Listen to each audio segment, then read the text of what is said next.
"That's mine," I said, pulling the handmade pen holder out of the office trash, soaked in coffee, warped, stained, and smeared with creamer.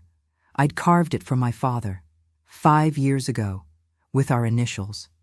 Carl Donovan walked past right then, smirked and muttered, "Didn't realize we were honoring preschool crafts now." But that wasn't the worst part. A week later, my dad's name was gone from every project he'd spent months on. Carl had wiped it. Clean. Stolen credit. Stolen legacy. Stolen career. But what Carl didn't know? I'd kept everything. And I wasn't just his daughter. I was the woman who sent his whole empire crashing down. My name is Amanda Miller, and I'm 45 years old. I work in product operations, spending my days between spreadsheets and strategy meetings while keeping a watchful eye on my father Richard's corner of the office. My father, Richard Miller, has given 40 years of unwavering service to the company, his silver hair and wire-rimmed glasses as much a fixture as the filing cabinets. But his boss, Carl Donovan, has been systematically undermining him, dropping snide comments about legacy staff and mysteriously misplacing Dad's project files. What Carl doesn't know is that I inherited Dad's methodical nature, documenting every accident and oversight in a locked folder on my personal drive. But let me start from the beginning. Last Tuesday, I stopped by Dad's office carrying his favorite lunch, the same roast beef sandwich he'd packed for my school lunches decades ago. The familiar rhythm of his typing carried down the hall, but something felt off as I approached his desk. That's when I noticed it, the empty square of dust where his wooden pen holder should have been. You know that stomach drop moment when something precious goes missing. That's what hit me. I'd carved that holder myself 5 years ago, spending weeks getting the grain just right, polishing until the maple gleamed. Dad had kept it front and center ever since, right next to his computer monitor where he could run his fingers over the initials I'd etched, RM, 4 decades of excellence. "Must have gotten moved during cleaning," I muttered, but my product manager's instincts were already firing. Nothing in Dad's workspace ever moved by accident. I made my way to the break room, trying to look casual while my heart hammered. The wall clock ticked past 12:15 as I lifted the bin lid. There it was, half buried under paper towels and coffee filters. My hands shook as I fished it out. Coffee grounds staining the wood I'd worked so hard to perfect. The carved initials were sticky with creamer, but intact. I grabbed paper towels and started cleaning, my mind racing. Who would do this? Why? "Amanda?" Dad's voice startled me. He stood in the doorway, confusion creasing his forehead. "What are you—" His voice trailed off as he recognized what I was holding. "Found it in the trash," I said quietly, watching his face. "Did you—" "Good Lord, no." His voice carried that same steady dignity it always had, but something flickered in his eyes. Hurt, maybe anger. "I would never discard something you made for me." Movement caught my eye. Carl Donovan gliding past the break room, his $1,000 suit somehow never wrinkling. He paused, just long enough to smirk at the stained wood in my hands, like it proved some point he'd been trying to make. I slipped the pen holder into my tote bag, my fingers catching on rough spots where the coffee had warped the finish.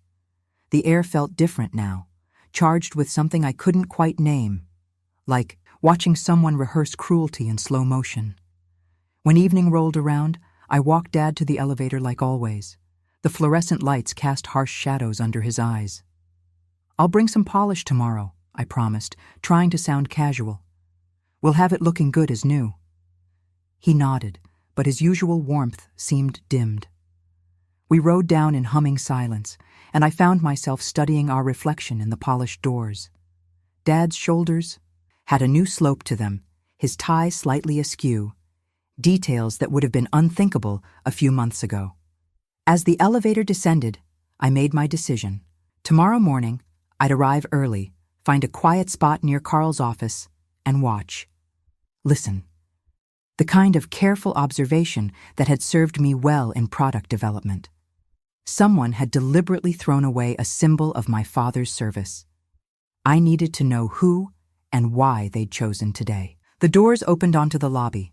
Dad stepped out, then turned back. "Amanda, you don't need to. I'll see you tomorrow," I cut in gently. "Same time for lunch?" He gave me a tired smile and nodded. As the doors closed on his reflection, I pulled out my phone and set an early alarm. Surveillance would start at dawn. I arrived before sunrise the next morning, settling into the little alcove near Carl's glass-walled domain with my laptop and a steaming coffee. You know those moments when you're so focused, you can almost feel your senses sharpen?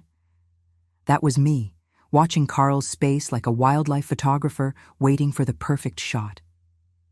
7:30 brought the usual trickle of early arrivers, their badge clips clicking against metal door frames. I kept my head down, tapping random keys while my phone recorder stayed ready beneath my notebook. Back in my product days, I'd learned that proof beats perception every time. Carl swooped in at 8 sharp, his Italian leather shoes squeaking against the polished floor. 2 junior analysts trailed him like eager puppies, clutching tablets and nodding at whatever wisdom he was dispensing. I recognized that particular nod, the one that says, "Please notice me approving of you." "Did you see that ancient penholder thing on Miller's desk?" Carl's voice carried through the open door, dripping with theatrical disdain. "Like some kindergarten Father's Day project." My fingers clenched around my pen.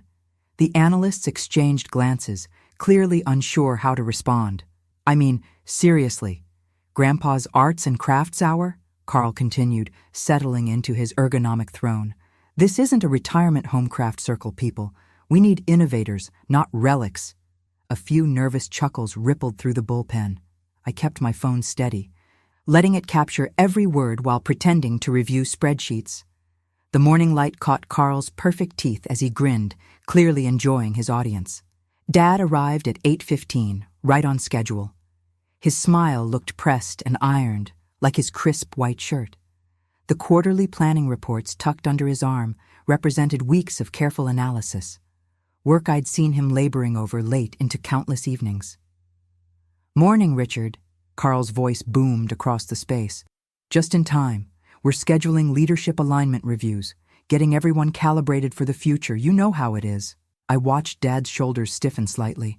"The quarterly numbers look strong," he said, holding out the reports, "especially in the legacy systems division." "Ah, yes, legacy." Carl drew out the word like it tasted funny. "Actually, I've been meaning to discuss how we align those older roles with our strategic direction. Check your calendar.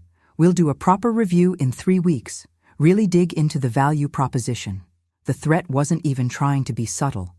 I noted how the younger staff suddenly found their screens fascinating, avoiding eye contact with either man. Dad just nodded and headed to his desk, his back military straight. An hour later, he asked if I'd join him in Conference Room C, the small one tucked away from main traffic. As soon as the door closed, something in his composed expression cracked. "He's been revising my documentation," Dad said quietly, hands clasped on the table. "The final presentations to leadership. They all credit his strategic oversight now. 30 years of system architecture, reframed as his vision." My stomach clenched, but I kept my voice steady. "Which documents specifically? What dates?" "The Marshall account, analysis, the Cooper redesign proposal, even the security protocol updates." His voice frayed slightly on the last one. "All the files are in the shared drive under Q4 planning." I opened my notebook, jotting down file names and team assignments. Who else would have access records? Change histories? Linda in admin services keeps backup copies of everything. She's been here almost as long as I have. He paused, studying his hands. "But Amanda, Carl has influence. If he pushes this review through..." "Let me worry about that," I said, adding Linda backups to my growing checklist. "Just don't delete anything, okay? Even draft versions." By late afternoon, my list had grown to 2 pages.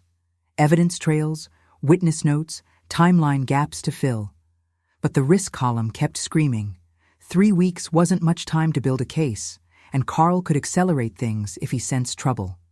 At ICARU 4:45, the calendar invite landed in everyone's inbox. Performance Calibration Review, Richard Miller. 3 weeks from today, 10 a.m. sharp. Carl had even marked it High importance, the red exclamation point like a warning flare. I added the date to my own calendar in bold red, my mind already spinning through scenarios. Every passing day would make proof harder to gather, witnesses more nervous to speak up. The penholder had just been the opening move. What else would conveniently disappear before day 21? Ever tried putting together a jigsaw when someone's stealing pieces right from under your fingers? That's what hunting down Dad's work felt like the next morning. I started simple, pulling version histories for his quarterly submissions. But where neat rows of dated files should have lined up, I found Swiss cheese. That's odd, I muttered, clicking through to last. Quarters Cooper analysis. Instead of Dad's meticulous spreadsheets, a file-corrupted error blinked back at me. I'd seen that report just last week, 60 pages of careful modeling that Dad had triple-checked before submitting. The shared drive wasn't much better. The audit trail showed files accessed and modified, but the actual edit history was squeaky clean, like someone had taken digital bleach to it. You know that feeling when you're absolutely certain you left your keys in your coat pocket, but they've vanished? Multiply that by about 100. I grabbed my notebook and started mapping it out. Original submission dates in one column, mysterious disappearances in another, and a third for when suspiciously similar content popped up in Carl's presentations. The pattern emerged like a time-lapse of shadows creeping across a wall, systematic and deliberate. "Dad!" I called, softly, watching him squint at his monitor. "Can you pull up the Marshall security protocols, the ones from March?" He clicked through folders, frowning slightly. "I should have them right." His fingers trembled slightly as he typed in a search. "That's strange. I know I filed the final version under Q1 deliverables. Let me guess, the citations need updating again?" He tried to shrug it off, but I saw how his hands shook as he opened a fresh document. Well, perhaps I should double-check those references anyway. Memory isn't what it used to be. That casual self-doubt, like he was actually starting to believe Carl's gaslighting, made my blood boil. I'd watched him perfect those citations last month, cross-referencing every single source twice. I wasn't taking chances anymore. I dug out my encrypted USB drive, the one I used for sensitive product specs, and started copying everything I could find. Original drafts, partial backups, even meeting minutes where Dad's contributions were mentioned. Then I commandeered the printer, watching each page emerge like evidence from a crime scene. Originals RM. I wrote on a fresh binder, sliding each document into plastic sleeves. Old school? Maybe. But you can't accidentally corrupt paper. The office had mostly emptied by the time I started cross-referencing calendar. Invites. That's when another pattern jumped out. Late-night access timestamps, all from Carl's admin account. Not just viewing files, but modifying them when no one else was around. Remember playing those spot the difference games as a kid? This was like that, but with way higher stakes. I pulled up Dad's emailed drafts side by side with the final versions. Whole sections had vanished, key findings reworded to spotlight Carl's strategic guidance. The man wasn't just stealing credit, he was systematically erasing Dad's expertise. My eyes were burning by the time I shut down my laptop. Tomorrow I'd need to compare the printed decks with those early drafts over my morning coffee. Assuming, of course, the printouts survived the night. Funny how the paper tray kept emptying itself lately, right when we needed hard copies. I tucked the binder into my bag, patting it like a precious cargo. The USB drive went into my inner jacket pocket, close to my heart. Call me paranoid, but I wasn't leaving anything to chance. Not with Dad's reputation hanging by threads, Carl seemed determined to cut. I'd never seen Dad look so small. He sat hunched over his keyboard the next morning, screen blank and shoulders curved like Atlas finally giving up the world. The fluorescent lights cast harsh shadows under his eyes, making him look older than his 72 years. "Maybe," he whispered, not quite meeting my gaze. "It's time to step aside. Gracefully, you know." The air rushed from my lungs like I'd taken a punch. For a moment, I couldn't find my voice. Dad had never backed down from anything. Not when Mom got sick, not during the company mergers, not even when technology shifts meant learning whole new systems in his 60s. "Let me grab us some breakfast first," I managed, trying to keep my tone steady. "That diner around the corner still makes those apple cinnamon muffins you like. Remember how they'd perfume the whole office years ago, back when morning meetings meant Dad sharing half his muffin with me while we reviewed the day's agenda?" But his eyes just drifted to that empty square on his desk where the pen holder used to sit, and my throat tightened. "Dad," I said softly, pulling my chair closer. "We have options. We could file an HR complaint, or maybe look into a quiet transfer to another division. I know a good employment lawyer if—" "No." He shook his head, fingers worrying at his tie clip, the same one I'd given him for his 30th work anniversary. Any formal complaint now Carl would make sure it looked like sour grapes, like I couldn't handle changes, couldn't adapt. Better to bow out with what dignity I have left. Almost accepted it. Almost let his defeat become final. Then my eyes caught the calendar on his wall, that red circle glaring like a warning light. 18 days until the review. 18 days before Carl could officially push Dad out with a manufactured poor performance record. While Dad answered emails, I opened my notebook and started mapping out a private action plan. Potential evidence went at the top of one page. Those corrupted files had to leave some digital fingerprints. Possible witnesses filled another. Surely someone else had noticed the pattern of Carl taking credit for Dad's work. The bullpen slowly emptied as evening approached. I was deep in my notes when a soft knock made me jump. Linda, Dad's secretary of 15 years, stood in the doorway. Her usual cheerful efficiency was replaced by something more cautious. "Could you close the blinds?" she asked quietly, glancing toward Carl's office. "I'd like to speak off the record." I got up and twisted the blinds closed while Linda settled into the chair across from me. She smoothed her cardigan, the purple one she wore for important meetings, and pulled an envelope from her bag. The sound it made landing on the desk reminded me of a judge's gavel, soft but final. Linda folded her hands in her lap, and I noticed they were trembling slightly. "I've worked here long enough to know how things should be done," she said, "and how they actually get done. When people started whispering about Richard becoming obsolete," she practically spat the word. "Well, let's just say I believed in keeping insurance." My fingers hovered over the envelope. "Linda, what exactly did you risk keeping?" She gave me a small, tight smile. "I guess we'll find out if it was worth it, won't we?" Those quiet words hung in the air between us, heavy with 2 decades of office politics and loyalty. Linda had been here through 3 CEOs and countless reorganizations. She'd seen careers made and broken, always from her desk just outside the line of fire. Until now. I studied her familiar face, the reading glasses on their chain, the subtle lipstick she refreshed precisely at noon and 4, the way she could radiate disapproval without changing her expression. What? Had she seen that finally made her step into the fray? The envelope sat between us like a loaded gun. Linda's hands moved with practiced efficiency as she spread the contents of the envelope across Dad's desk. My breath caught. There, in crisp black and white, lay the proof we needed. Original timestamps on reports. Dad's neat handwriting in the margins, noting changes and updates. Emails showing attachments sent well before Carl's strategic revisions appeared.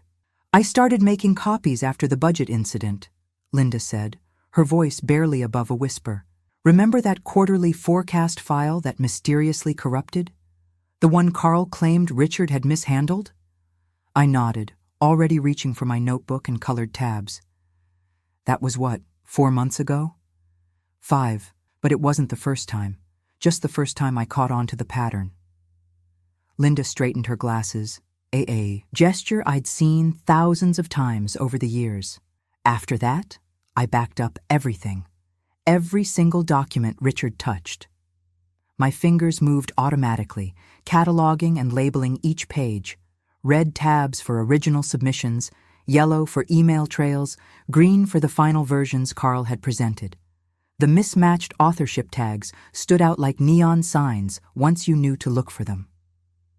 "Linda," I said, pausing over a particularly damning comparison, "would you be willing to let me record a statement about all this?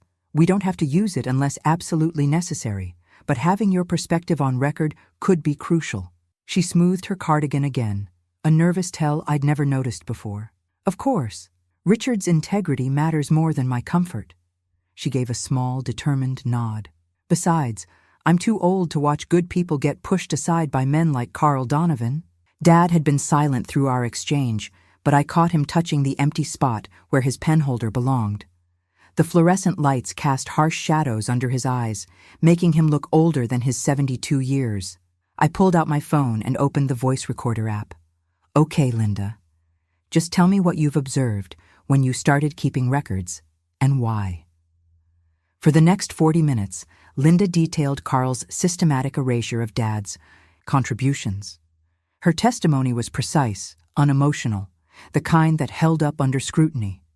I felt a surge of gratitude for this woman who'd spent 15 years managing my father's calendar and had somehow become our secret weapon. While the recorder ran, I assembled what we had into a working dossier. The comparison chart took shape. Original slides on the left, Carl's enhanced versions on the right. The pattern was undeniable once laid out, chronologically. Night pressed against the windows, but none of us moved to leave. The office felt like a sanctuary under its buzzing fluorescent halos. Finally, Linda checked her watch, the same Timex she'd worn since I was an intern. "We should continue this in the morning," she said. "Fresh eyes might spot something we're missing." Dad nodded, carefully stacking the papers into their original envelope. "Same time tomorrow? I'll bring coffee," I promised. "Real coffee, not that break room sludge." I walked Linda to the elevator, keeping my voice low even though we were alone. "Thank you. For everything. We won't move on any of this until the review unless we absolutely have to." "Just make it count," she replied as the elevator doors opened. "Make it all count." On the train home, I held the dossier close, feeling its weight against my ribs. Each page represented a small act of resistance. Linda's quiet defiance, Dad's persistent excellence, my growing determination to see justice done. The evidence formed a backbone we could build around, a foundation for whatever came next. But questions nagged at me as the train swayed through darkness. What if we'd missed something in the chain of custody? What if one crucial timestamp couldn't be verified? What if Carl had covered his tracks better than we thought? I clutched, the dossier tighter, watching city lights blur past the window. We had 17 days until the review. 17 days to make sure every piece fit perfectly. I started early the next morning, before the usual crowd filtered in. The quiet helped me focus as I carefully fed Linda's documents through the scanner, page by page. Each one went straight into an encrypted folder I'd labeled RM Archive. The familiar scent of coffee and copy toner brought back memories of my first internship here. Same building, different floor, learning to double-check everything. My spreadsheet took shape as the sun crept higher. Draft dates in column A, submission timestamps in B, mysterious deletion windows in C, and Carl's enhanced versions in D. The pattern was so blatant it made my teeth clench. I could practically set my watch by it. Dad would submit his work, it would vanish within 48 hours. And then Carl's name would appear on a polished deck that used all the same data. "You're in early," Dad said, appearing at my shoulder with his ancient thermos, the one I'd given him 10 birthdays ago, still keeping his coffee hot. "Just organizing," I said, sliding the binder closer. "Take a look at this." He settled into the chair beside me, adjusting his wire rims. I'd labeled the sections before and after with highlighted passages, showing the transformation. Dad's original language was clear and precise. Reduced system failures by 37% became Carl's architected a paradigm shift in reliability metrics. "It's like watching someone translate English into corporate buzzword bingo," I muttered. Dad's mouth tightened, but before he could respond, Carl's voice cut through the morning quiet. He was doing his usual swagger past our area, phone pressed to his ear. "Absolutely," We'll deep dive those optimization strategies tomorrow afternoon, he was saying. The whole team will be there to support the client touchpoint. My stomach clenched.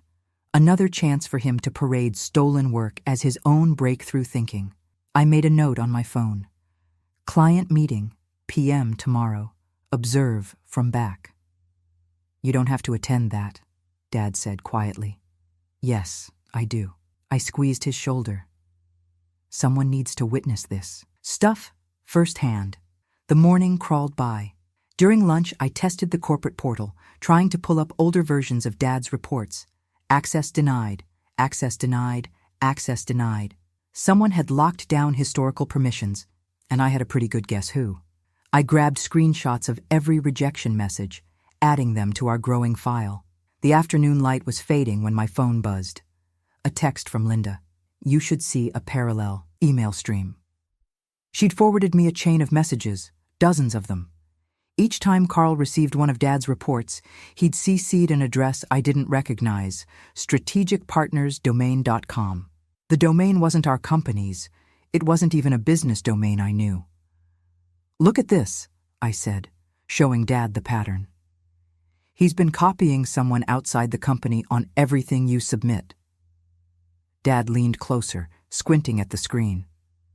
But that would mean someone else is seeing your work before it even gets presented internally.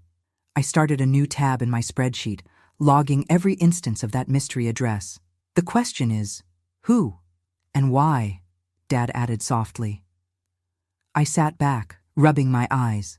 The fluorescent lights had started their end-of-day flicker, casting weird shadows across my desk. That external email was like a loose thread. Pull it, and who knew what might unravel. My phone buzzed again. Linda, found more, will bring tomorrow.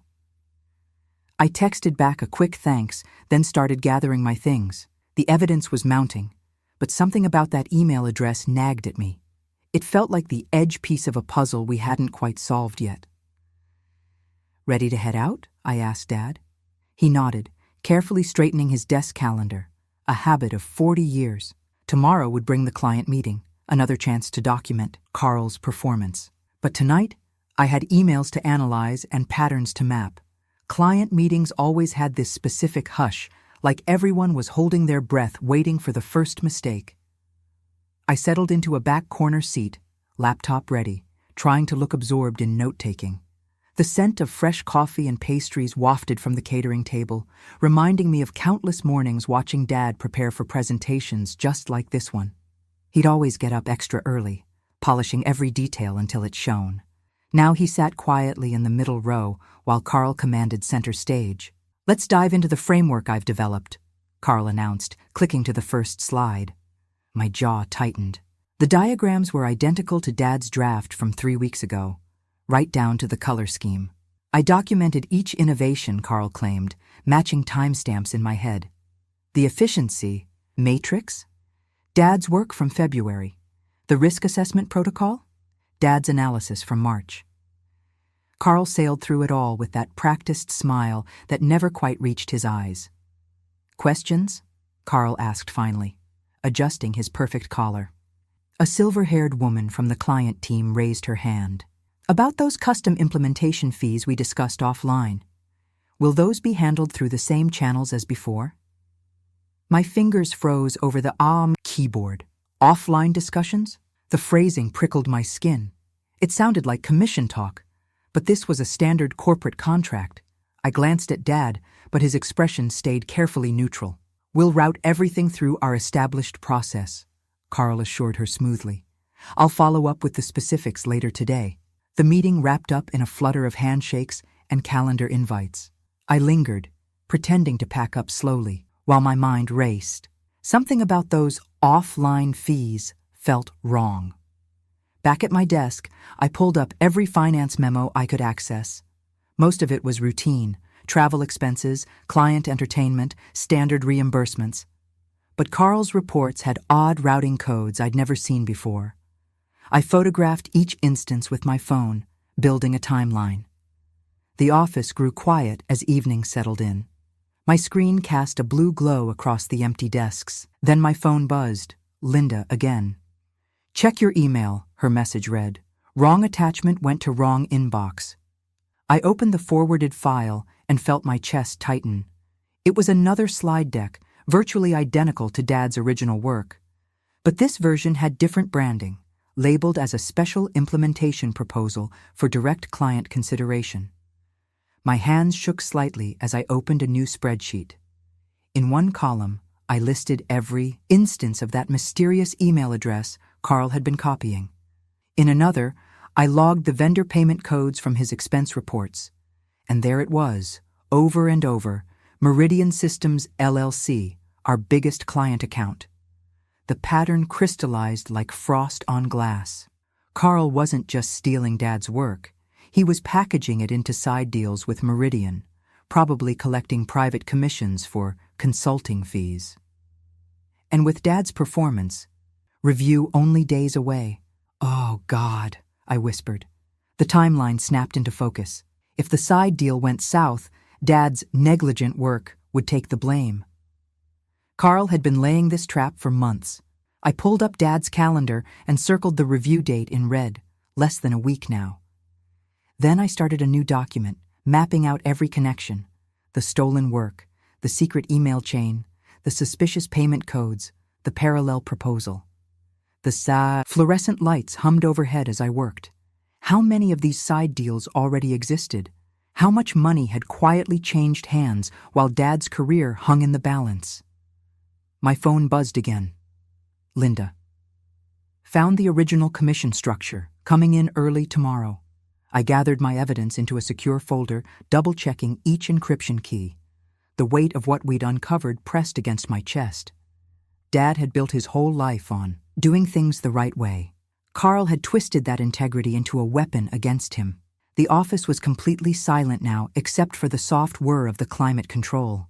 I touched the small square on Dad's desk where his pen holder used to sit, the first warning sign I'd missed. Now the true scope of Carl's betrayal lay exposed in rows of damning data. I sent Linda a quick reply. See you at 7. Bring everything. 2 days, 48 hours, before Carl would try to destroy everything Dad had built. The weight of our evidence folder sat heavy on my desk, like a time bomb waiting to be armed. I'd been staring at the draft email to corporate headquarters for 20 minutes, cursor blinking on the subject line. You know that moment when you realize there's no going back? When every carefully gathered piece of proof is about to become real? The office hummed with late afternoon quiet. Most people had gone home, leaving that peculiar silence that makes even keyboard clicks sound loud. I glanced through the glass partition at Dad's desk, where he was still working diligently, like he had every day for 40 years. Okay, Amanda, I whispered to myself. Make it count. I started with the timeline, clean, precise, impossible to misinterpret. Each stolen document, each deleted file, each revised presentation paired with its original timestamp. Linda's meticulous statement followed, detailing how she'd preserved the evidence. Then came the recordings of Carl's mockery, transferred from my phone with crystal-clear audio of him dismissing Dad as obsolete and joking about Grandpa's arts and crafts. The side deal documentation was next. Every suspicious routing code, every unofficial client contact, every parallel proposal that mirrored Dad's work. I attached screenshots of the blocked access permissions, the corrupted files, the vanishing email trails. My hands were steady as I tested each recording, checking playback quality. The cover letter took shape. Professional, factual, highlighting the urgency of intervention before tomorrow's review. No emotional appeals, just hard evidence and a clear timeline of deliberate sabotage. I sat back, reading it through one final time. Dad's words echoed in my head. Sometimes it's better not to make waves. The fluorescent lights buzzed overhead as doubt crept in. What if this backfired? What if corporate buried it? Then I remembered finding that handmade pen holder in the trash, coffee grounds ground into the wood I'd carefully carved. I remembered Dad's hands trembling as he retyped reports that had already been perfect. I remembered Carl's smirk every time he lost another file. My finger hovered over the send button. The office was nearly dark now, just the glow of my screen and Dad's lamp casting shadows. I added the ethics compliance mailbox to the CC line, took a deep breath, and clicked send. Setting up the dawn follow-up call took just a minute. 3 alarms on my phone, spaced 5 minutes apart, would ensure I was clear-headed and prepared. I shut down my computer and walked over to Dad's desk. He looked up as I approached, those familiar wire rim glasses catching the lamplight. "Long day," he said softly. "Yeah." I perched on the edge of his desk like I used to do when I'd visit him at work as a kid. "Dad, I did something. I sent everything to corporate." His shoulders tensed slightly. "Amanda, I know you're worried about retaliation, but I'll be right there tomorrow in the back of the room, recording everything." He was quiet for a long moment, straightening papers that were already straight. Finally, he reached over and squeezed my hand. "Thank you for standing up," he whispered. "I just hope—" "I know." I squeezed back. "Me too." The drive home felt surreal, streetlights blurring past like stars. I checked my email compulsively at every red light, waiting for some response from headquarters. Nothing. Midnight came and went. I lay in bed watching the thin blue light of pre-dawn creep across my ceiling, my phone silent on the nightstand. Then it lit up with a single notification from corporatecomplianceheadquarters.com. Subject, RE, urgent review documentation. Message, received, reviewing tonight. I stared at those 4 words, heart pounding. The review would start in less than 6 hours. Would they act in time? Or would Carl get his chance to begin the public dismantling of Dad's reputation while truth waited in someone's inbox? You know those mornings when the air feels electric, like a storm's about to break? That was review day. I met Linda in the lobby at 7:45 a.m. sharp. The security desk's fluorescent lights made everyone look slightly ill, but Linda's smile was steady as she handed me my visitor badge. Her own hands were perfectly still as she pinned hers on, the kind of calm that comes from knowing you've done the right thing. "Coffee?" she asked, but I shook my head. My stomach was already doing backflips. We rode the elevator in silence, both checking our phones. No new messages from HQ. The conference room was on the top floor, all glass and chrome, with a view of the city waking up through rain-streaked windows. The smell of dry erase markers hit me as soon as we walked in, sharp and chemical, mixing with that particular tension sweat scent that fills rooms before big presentations. Dad was already there, organizing his notes with mathematical precision. Each page squared perfectly with the edge of the table, just like he'd taught me to do with my homework all those years ago. I gave his shoulder a quick squeeze as I passed, heading for my spot in the back corner where I could observe everything. One by one, the room filled. Department heads, HR representatives, a few faces I didn't recognize. Carl swept in at exactly 8 a.m., impeccable in a charcoal suit that probably cost more than Dad's monthly salary. He did that thing where he pretended to straighten his already straight tie, a nervous tell I'd noticed over the weeks of watching him. "Good morning, everyone." Carl cleared his throat, standing at the head of the table. "Today's discussion centers on organizational modernization and our ongoing efforts to align with current market demands." I clicked my recorder on, tucking it partially behind my notebook. Carl advanced to his first slide, and my jaw clenched. There it was, Dad's name, with a bright red incomplete stamped across his recent project list. Dad's chin lifted slightly. I recognized that look from childhood debates about curfew. He was ready to defend every single point, line by line if necessary. His wire-rimmed glasses caught the morning light as he opened his mouth to speak.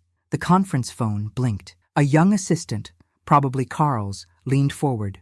"Sir, corporate headquarters is holding with urgent questions." "Not now." Carl waved his hand dismissively, already advancing to the next slide. This one showed a timeline of missed deadlines, all carefully manipulated to hide his own interference. As you can see from the pattern of delays. The phone blinked again, more insistent this time. I watched Carl's throat work as he swallowed. His voice hitched slightly on the next word, and my recorder caught the stumble. "These inefficiencies have cost us..." The third time, the phone didn't just blink. It rang, sharp and demanding in the tense quiet. The committee chair, Sharon Matthews, had been watching the whole scene with increasingly narrowed eyes. Her hand moved toward the call button, and Carl actually took a step forward, as if he could stop her from across the room. "I really must insist we focus on the presentation," he said. But his perfect composure was cracking around the edges. A bead of sweat traced down his temple. Sharon's finger hovered over the button. "Mr. Donovan, when headquarters calls 3 times in 5 minutes, we answer." Her tone could have frozen coffee. "Especially during a review of this nature." The phone rang again. Every head in the room turned toward it, like flowers tracking the sun. My heart hammered against my ribs as Sharon pressed the button. The speaker crackled to life, and I leaned forward slightly, straining to hear. Was it the ethics committee? The client whose work Carl had been siphoning? Or someone else who'd seen my dossier and recognized the fraud for what it was? "Conference room A," Sharon said crisply. "This is the Miller Review Committee." A woman's voice crackled through the speaker, crisp and professional. "This is Andrea Chen, Corporate Counsel.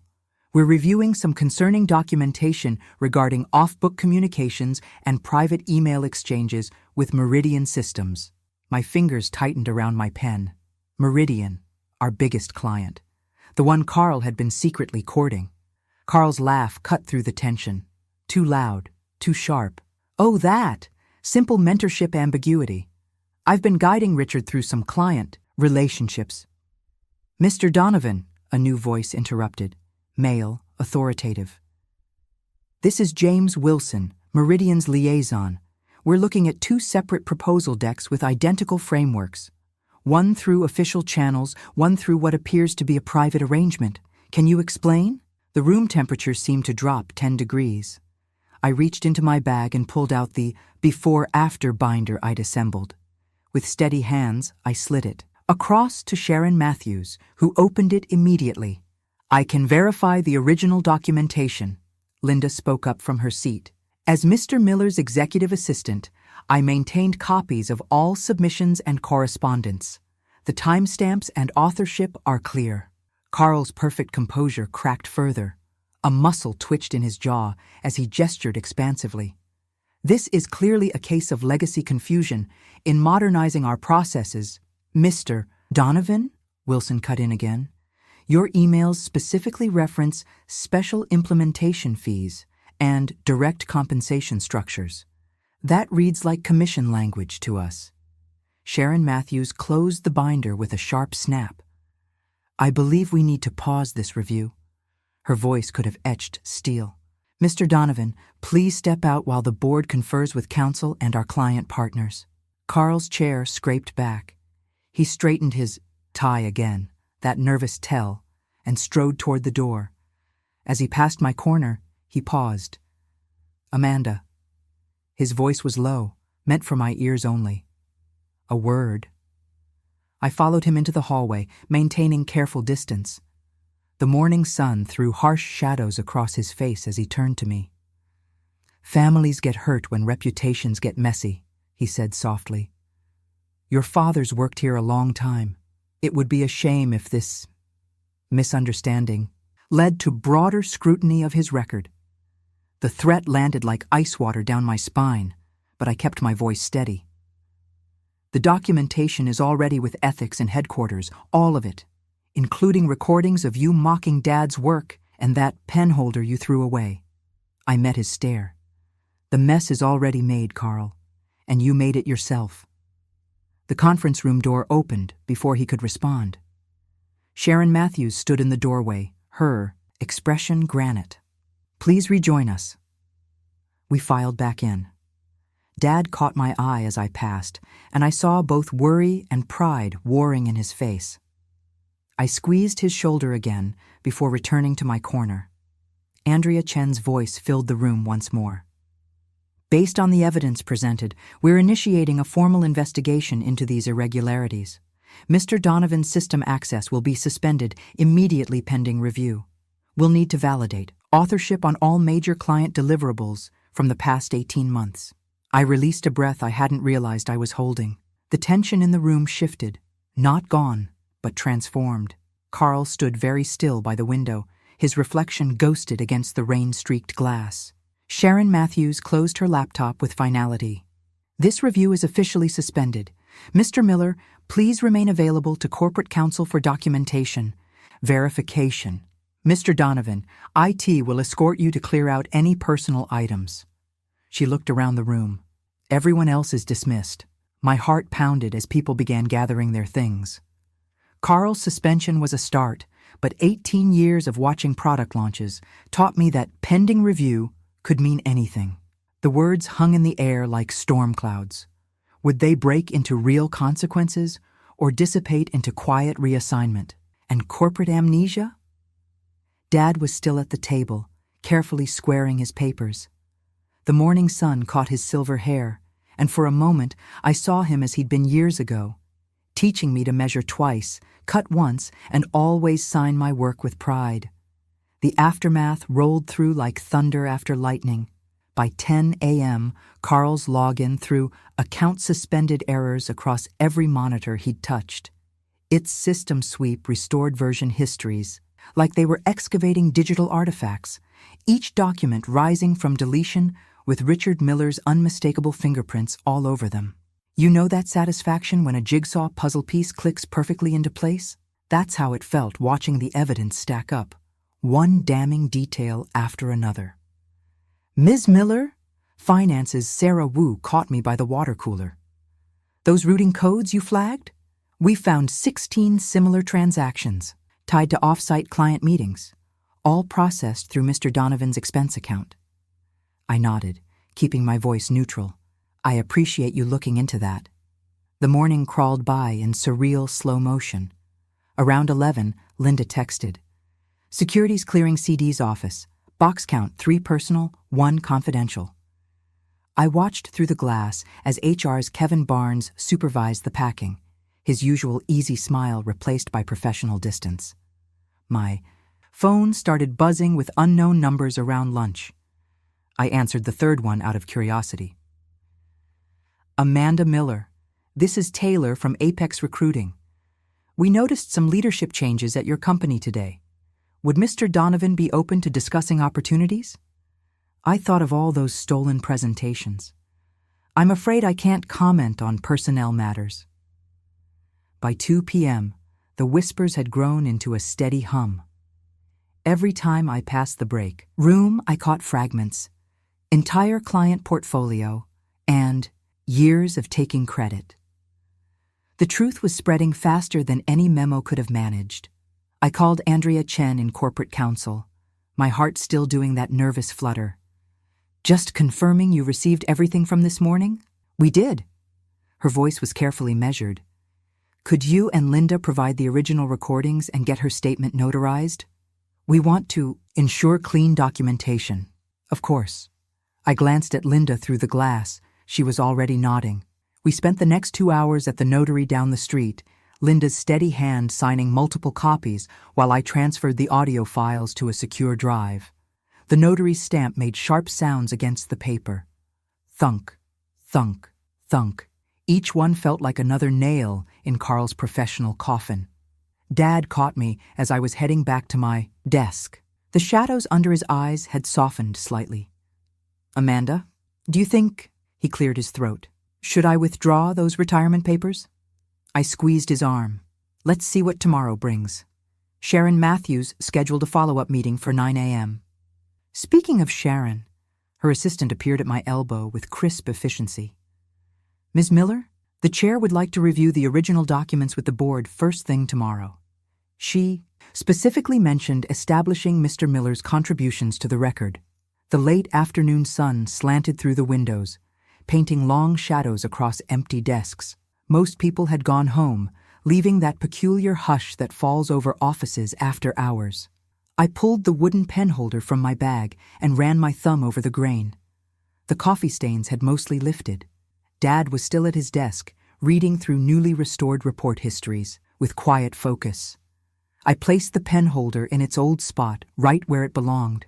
I'll give it a proper polish tonight, I promised, back to its original shine by morning. He looked up at me, and for a moment, I saw that same proud glimmer I remembered from childhood woodworking lessons. You always did know how to fix things properly. The office had that empty, humming quiet that comes after storms. Tomorrow would bring the formal acknowledgments, the careful corporate language of correction. But tonight, watching Dad trace the carved initials I'd made so long ago, I felt the weight of questions ease slightly. The truth had surfaced. Now we just needed to see how the company would honor it. The morning sun had barely cleared the horizon when my phone lit up with the company-wide email. My hands shook a little as I opened it, even though I knew what was coming. The subject, line read, "Leadership Update, Immediate Effect." Corporate's crisp language laid it out in black and white. Carl Donovan, terminated for cause. The details followed like dominoes falling.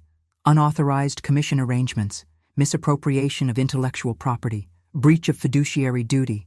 They weren't pulling any punches.